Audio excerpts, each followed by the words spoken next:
Assalamu alaikum wa rahmatullah, j'espère que vous allez bien. La sourate Al-Masad est une sourate courte composée de 5 versets. Elle condamne l'un des ennemis du prophète alayhi wassalam, Abu Lahab.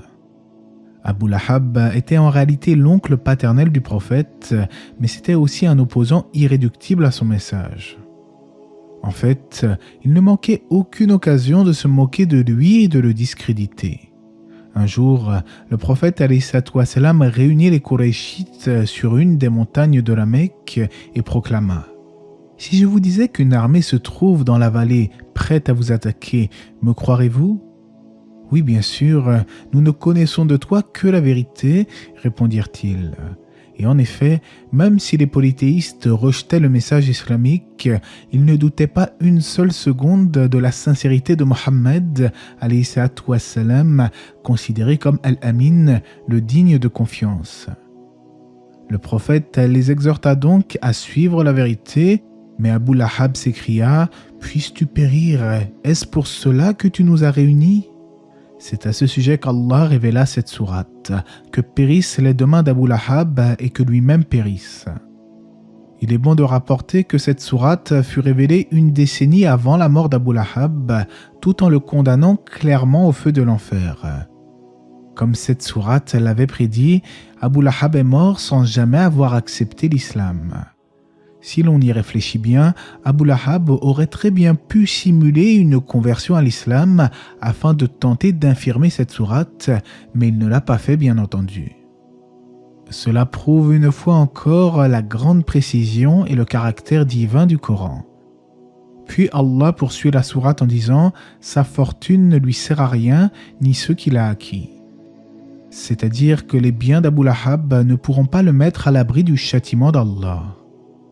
De surcroît, il sera brûlé dans un feu plein de flammes, de même sa femme, la porteuse de bois, à son cou une corde de fibres. Autrement dit, lui et sa femme seront plongés dans le feu de l'enfer.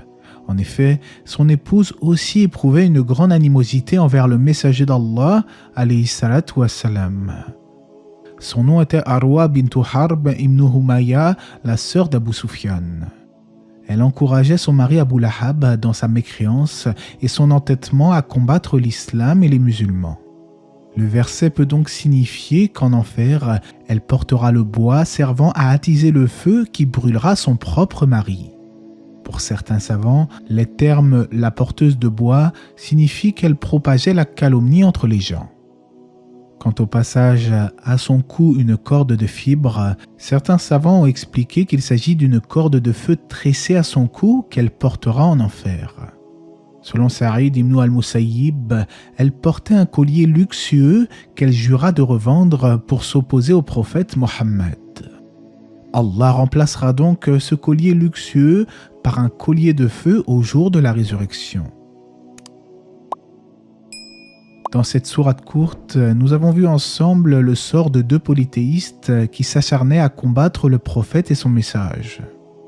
De plus, ils n'ont jamais fait semblant de se convertir car ils sont restés mécréants jusqu'à leur mort, tout comme l'avait prédit le Saint-Coran.